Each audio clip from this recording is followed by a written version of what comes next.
ಆತ್ಮೀಯ H16 news ಅರ್ಥಾತ್ ಸೀತಾರಾಮ್ ವೀಕ್ಷಕರೇ, ನಾನು ನಿಮ್ಮವ ಎಮ್ಐ ಅಥವಾ ಮಲ್ಲಪ್ಪ ಜ್ಯೋತಿ. ಆತ್ಮೀಯರೇ, ಈಗಾಗಲೇ ರಣ್ಯಾ ರಾವ್ ಹಗರಣ ಮಗುಲು ಮುಡ್ತಾ ಇದೆ. ಎಲ್ಲ ಕಡೆ ಜೋರ್ದಾರ್ ಚರ್ಚೆ ನಡೀತಾ ಇದೆ. ಎಷ್ಟು ತಂದಿರ್ಬೋದು, ಬಂಗಾರ ಏನು, ಕಳಸಾಂಗಿ ಹೇಗಾಗಿರ್ಬೋದು, 1-2 ಹೆಂಗೆ ತಂದಿರ್ಬೋದು, ಯಾವ ರೀತಿ ತಂದಿರ್ಬೋದು, ಟಿಶ್ಯೂ ಪೇಪರಲ್ಲಿ ತಂದಿದ್ದಾರೆ, ಮತ್ತೊಂದರಲ್ಲಿ ತಂದಿದ್ದಾರೆ, ಯಾವುದ್ರಲ್ಲಿ ತಂದಿದ್ದಾರೆ, ಎಲ್ಲ ಹುಡುಕಾಟ ಒಂದು ರೀತಿಯಿಂದ ತಮ್ಮ ಜಾಲವನ್ನು ಬಿಚ್ಚೆ ನಮಗೆಲ್ಲ ತನಿಖಾ ಸಂಸ್ಥೆಗಳು ಕೆಲಸ ಮಾಡ್ತಾಯಿದ್ದಾವೆ. ಸಂತೋಷ ಪಡೋ ವಿಷಯ. ಅಟ್ಲೀಸ್ಟ್ ಪ್ರಚಾರ ಆದಮೇಲೆ ಅದನ್ನು ಒಂದು ತನಿಖೆ ಮಾಡ್ತಾಯಿದ್ದಾರೆ. ಇದನ್ನು ಎಂದೂ ಹಿಡಿಬೇಕಾಗಿತ್ತು. ಇದು ಆಯಾ ಕಸ್ಟಮ್ ಅಧಿಕಾರಿಗಳ, ಅಲ್ಲಿಯ ಪೊಲೀಸ್ ಅಧಿಕಾರಿಗಳ ಕೆಲಸ. ಆದರೆ ಇವಳು ಪೊಲೀಸ್ ಮಹಾನಿರ್ದೇಶಕರ ಮಗಳು ರಣ್ಯಾ ರಾವ್, ನಟಿ ಮೇಲಾಗಿ ಹೀಗಿದ್ದಾಗ ಪಾಪ ಅವ್ರನ್ನ ಎನ್ಕ್ವೈರಿ ಮಾಡೋರು ಯಾರು? ಸಾಮಾನ್ಯ ಪೊಲೀಸ್ ಹಿಡ್ಲಿಕ್ಕೆ ಸಾಧ್ಯ ಇದೆನಾ? ಸಾಮಾನ್ಯ SI ಹಿಡ್ಲಿಕ್ಕೆ ಸಾಧ್ಯ ಇದೆನಾ? ಹೋಗಲಿ, SI ಬಿಟ್ಟ ಮೇಲೆ CPI ಹಿಡ್ಲಿಕ್ಕೆ ಸಾಧ್ಯ ಇಲ್ಲ. ಎಲ್ಲರೂ ಭಯ.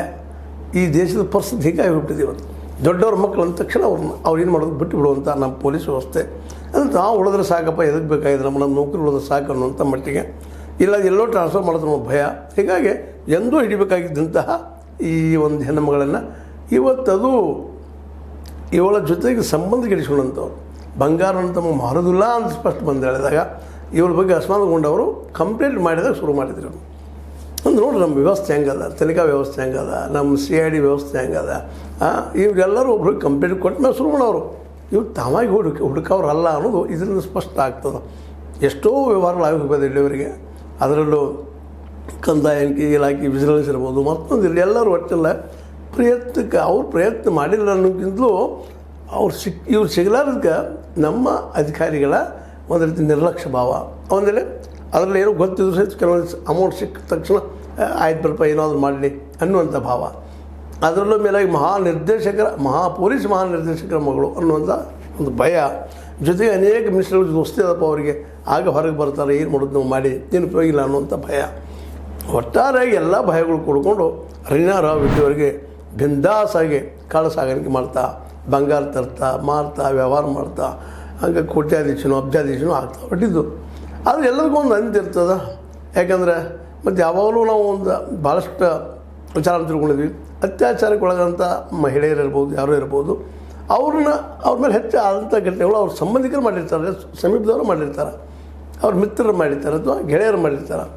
ಹೊರಗಿನ ದೂರಿನವ್ರು ಬಂದು ಮಾಡೋದು ಭಾಳ ಕಡಿಮೆ ಅಂತೇಳಿ. ಹಂಗಿಲ್ಲ, ಇವರು ಈ ಬಂಗಾರ ವ್ಯವಹಾರವನ್ನು ಸಹಿಸಲಾರ್ದ ತಮಗೆ ಸಿಗಲಿಲ್ಲಪ್ಪ ಆ ಬಂಗಾರ ಅನ್ನೋ ಕಾರಣಕ್ಕಾಗಿ ಕೆಲವು ವ್ಯಾಪಾರಿಗಳು ಕಂಪ್ಲೇಂಟ್ ಮಾಡಿದ ಮೇಲೆ ಇದು ಹೊರಗೆ ಬಂದಿದೆ. ಇದೆಲ್ಲ ಹೊರಗೆ ಬಂತು, ಮುಗೀತು, ಆತ್ಮಹತ್ಯೆ ಬೇರೆ. ನಂತರ ಈಗ ಹೊಸ ಶುರುವಾಗಿಬಿಟ್ಟದ. ಏನಪ್ಪ ಅಂತಂದ್ರೆ ಇದರಲ್ಲಿ ರಾಜಕೀಯ ಜನ ಇದ್ದಾರೆ, ಅದ್ರ ಸಚಿವರು ಇದ್ದಾರೆ. ಅದು ಯಾರ್ಯಾರು ಇದ್ದಾರೆ ಅನ್ನೋದನ್ನು DRA ಅಂತ ಅವರಿಲ್ಲ, ನಮಗೆ ಗೊತ್ತಂದ್ರೆ ನಾವು ಸಬ್ಮಿಟ್ ಮಾಡ್ತೀವಿ, ಎಲ್ಲ ರೆಡಿ ಆಗಿದೆ ಅಂತ ಅವರು ಒಂದು ಬಾಂಬ್ ಹಾಕಿದ್ದಾರೆ. ಆದರೆ ಇದಕ್ಕೆಲ್ಲದಕ್ಕೂ ಮುಖ್ಯ ಮಾಸ್ಟರ್ ಮೈಂಡ್ ಯಾರಪ್ಪ ಅಂದ್ರೆ ರಣ್ಯಾ. ಇವರ ಮಾಡಿದ್ದನ್ನೆಲ್ಲ ಎಲ್ಲರ ಜೊತೆ ಸಂಪರ್ಕ ಮಾಡಿ ಈ ಒಂದು ಬಂಗಾರ ಅವ್ಯವಹಾರವನ್ನು ಕಳಸಾಗಾಣಿಕೆ ಮಾಡ್ತಾ ಬಂದ ಅನೇಕರಿಗೆ ತೊಂದರೆ ನೀಡಿದಳು ಅಂದರೆ ಆಕೆ ಮೇಲೆ ಮುರ್ಕೊಂಡ್ಬಿಡುವಂಥ ಇವತ್ತು ಸಿಚುವೇಶನ್ ರೆಡಿ ಆಗಿದೆ.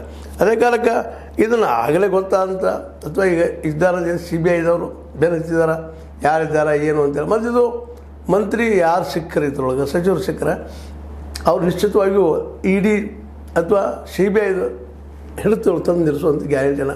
ಯಾಕಪ್ಪ ಅಂತಂದ್ರೆ BJPಗಂತೂ ಈಗ ಹೇಗೋ ಸಿದ್ದರಾಮಯ್ಯ ಹಿಡಿಬೇಕು ಮೂಡಾದಲ್ಲಿ ಅಂತ ಸಾಕಷ್ಟು ಪ್ರಯತ್ನ ಮಾಡಿತ್ತು. ಅವ್ರು ಸಿಕ್ಕಾಕೊಳ್ಳಿಲ್ಲ, ಹೊರಗೆ ತಪ್ಪಿಸ್ಕೊಂಡಿದ್ದಾರೆ. ಇನ್ನೂ ಹೋಗಿಲ್ಲ, ಅದು ರಾಮತ್ ಬೇರೆ, ಆದರೂ ತಪ್ಪಿಸ್ಕೊಂಡಿದ್ದಾರೆ. ಬಟ್ ಈ ಕೇಸಲ್ಲಿ ಏನಂದ್ರೆ ED ಮತ್ತು CBI ಬಿಂದಾಸಾಗಿ ಯಾರದಾರ ಹಿಡಿಯುವಂಥ ಎಲ್ಲ ಸಾಧ್ಯತೆಗಳಿದ್ದಾವೆ.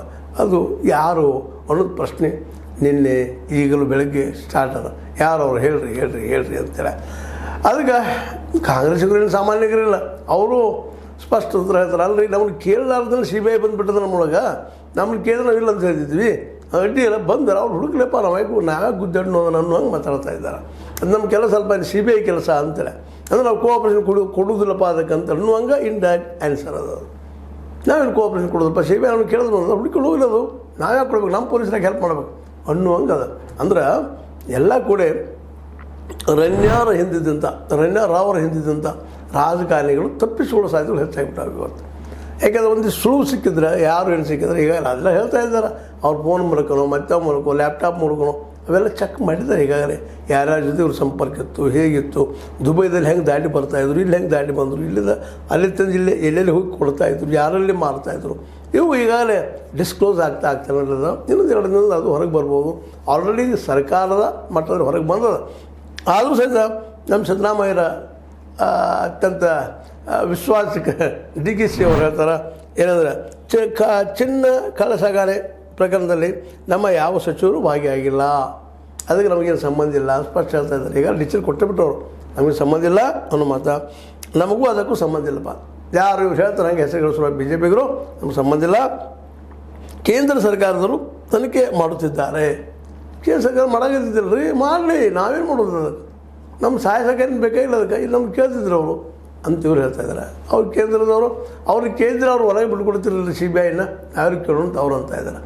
ಒಟ್ಟಿನಲ್ಲಿ ಇದೊಂದು ಏನಪ್ಪ ಅಂದ್ರೆ ಎಲ್ಲದರಲ್ಲೂ ರಾಜಕೀಯ ಬೇಕು. ಈ ತನಿಖೆಯಲ್ಲಿ ಭ್ರಷ್ಟರನ್ನ ಕಳ್ಳರನ್ನ ಹಿಡಿಯೋದ್ರಲ್ಲೇ ಇಲ್ಲೂ ರಾಜಕೀಯನ, BJP ಒಂದು ಕಡೆ ಆದರೆ ಕಾಂಗ್ರೆಸ್ ಇನ್ನೊಂದು ಕಡೆ. ಈಗ ನೋಡ್ರಿ ನೀವು ಹುಡುಕೋರು ಅಂತ ಹೇಳ್ತಾ ಇದ್ದಾರೆ. ಇನ್ನೊಂದು ನಮ್ಮ R. ಅಶೋಕ್ ಅವರು ಅದಕ್ಕೆ ಒಬ್ಬ ಅಧಿಕಾರಿಯ ಮಗಳಿಗೆ ಪ್ರೋಟೋಕಾಲ್ ಕೊಡೋರು ಹೇಗೆ ಸಾಧ್ಯ? ಒಬ್ಬ ಅಧಿಕಾರಿಯ ಮಗಳಿಗೆ ಅವ್ರಿಗೆ ಪ್ರೋಟೋಕಾಲ್ ಕೊಟ್ಟರು, ಹಂಗೆ ಸುರಕ್ಷೆ ಕೊಟ್ಟರೆ ನಮ್ಮ ಸರ್ಕಾರ ಅವ್ರಿಗೆ ಹಿಂದಿದ್ದರೆ ಇದೆಲ್ಲ ಮಾಡ್ಯದ, ಹಿಂದೆ ಸಚಿವರು ಇದ್ದಾರೆ, ಅದಕ್ಕೆ ಆಕೆ ಬಿಡ್ತಾ ಇದ್ದಾರೆ ಅನ್ನೋ ಮಾತು ಮಾತಾಡ್ತಾ ಇದ್ದಾರೆ. ಪ್ರತಿ ಬಾರಿಯೂ ಯಾವುದೇ ತಪಾಸಣೆ ಇಲ್ಲದೆ ಹೇಗೆ ಬಿಡಲಾಗುತ್ತಿತ್ತು? ಪೊಲೀಸ್ ವಾಹನದಲ್ಲಿ ಆಕೆ ಸಂಚರಿಸಿರುವ ಬಗ್ಗೆ ತನಿಖೆ, ಸಮಗ್ರ ತನಿಖೆ ಆಗಲಿ ಅಂತ. ಎಲ್ಲ ತನಿಖೆ ಆಗಲಿ, ಪೊಲೀಸ್ ವಾಹನದ ಹೆಂಗೆ ಹೋಗ್ತಿಳು, ಹೆಂಗೆ ಬರ್ತಿಳು, ಏನು ಅಂತ ಅಂತೇಳಿ.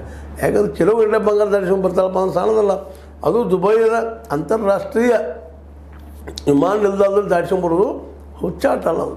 ಅಲ್ಲಿ ತಪ್ಪಿಸ್ಕೊಂಬಂದ್ರೆ ಅಲ್ಲಿ ಅಧಿಕಾರಿಗಳು ಇದರಲ್ಲಿ ಶಾಮೀಲಿದ್ದಾರಂತ. ಅಂದರೆ ಇದರ ಅರ್ಥ ಏನಂದರೆ ಇಡೀ ನಮ್ಮ ವ್ಯವಸ್ಥೆ, ಇವೇನು ತನಿಖಾ ವ್ಯವಸ್ಥೆ ಅನ್ನೋಕ್ಕಿಂತಲೂ ಈ ಒಂದು ಏನು ವ್ಯವಸ್ಥೆ ಇದ್ದಾವ, ಈ ಪೊಲೀಸ್ ವ್ಯವಸ್ಥೆ ಆಗಿರ್ಬೋದು, ತನಿಖಾ ವ್ಯವಸ್ಥೆಗಳಾಗಿರ್ಬೋದು, ಅಥವಾ ಇನ್ನುಳಿದ ಈ ವ್ಯವಸ್ಥೆಗಳೆಲ್ಲ ಅಭದ್ರತೆ ಕಾಣ್ತಾ ಇದೆ, ಭ್ರಷ್ಟಾಚಾರ ಅದು ಕಾಣ್ತಾ ಇದೆ ಅಂತ. ಅಲ್ಲಿ ಕೆಲವು ಮುಟ್ಟಿಸಿದ ಕಾಲ ಅವ್ರು ದಾಟಿಸ್ಕೊಂಡು ಕೊಟ್ಟಿದ್ದಾರೆ, ಇಲ್ಲಿ ಬಂದದ್ದು ಇಲ್ಲೂ ಮುಟ್ಟಿಸಿದ ಕಾಲ ಇವ್ರು ದಾಟಿಸ್ಕೊಂಡು ಕೊಟ್ಬಿಟ್ಟಿದ್ದಾರೆ. ನಿರಂತರವಾಗಿ ನಡ್ಕೊಂಡು ಬಂದದ. ಹೀಗಾಗಿ ರಣ್ಯಾ ರಾವ್ ಅವರು ಇದರಲ್ಲಿ ಭಾಳ ಬಲಿಷ್ಠ ಬೆಳೆದ ಗಂಟೆ ಮಾಡೋದ್ರ ಕಡೆ ಹೆಚ್ಚು ಒಲವು ಕೊಟ್ಟ ತಮ್ಮ ಇವತ್ತೊಂದು ಅಪಾಯ ತಂದುಕೊಂಡಿದ್ದಾರೆ ಇವರು ಅಂತ ಹೇಳಬೇಕಾಗಿದೆ. ಇಲ್ಲ ಒಟ್ಟಾರೆಯಾಗಿ ಅದಕ್ಕೆ ಪೊಲೀಸ್ ವಾಹನದಲ್ಲಿ ಆಗಿ ಸಂಚರಿಸಿರೋ ಬಗ್ಗೆ ಸಮಗ್ರ ತನಿಖೆ ಆಗಲಿ ಅಂತೇಳಿ R. ಅಶೋಕ್ ಅವರು ಹೇಳ್ತಾ ಇದ್ದಾರೆ. ತನಿಖೆ ಆಗಿದ್ರೆ ಎಲ್ಲ ಆಗಿ ಬಿಡಲ ಹೆಣ್ಮಗಳು ಏನು ಹೊರಗೆ ಬರಲಿ ಅಂತೇಳಿ. ಈಗ ಒಟ್ಟಾರೆ ನಾವಿಲ್ಲಿ ಹೇಳಬೇಕಾಗಿದ್ದೇನಪ್ಪ ಅಂತಂದ್ರೆ ಈ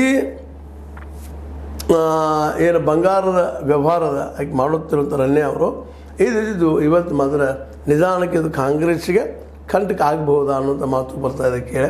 ಆದರೆ ಶಿವಕುಮಾರ್ ಅವರ ಒಂದು ಕಾನ್ಫಿಡೆನ್ಸ್ ಆಗಲಿ, ಇನ್ನೊಬ್ರು ಕಾನ್ಫಿಡೆನ್ಸ್ ಆಗಲಿ ವಿಚಾರ ಮಾಡಿದಾಗ ಮೋಸ್ಟ್ ಪ್ರಾಬಬ್ಲಿ ಇದು ಹೊರಗೆ ಬರಲಿಕ್ಕಿಲ್ಲ ಅಂತೂ ಕೆಲವರು ಮಾತಾಡ್ತಾ ಇದ್ದಾರೆ.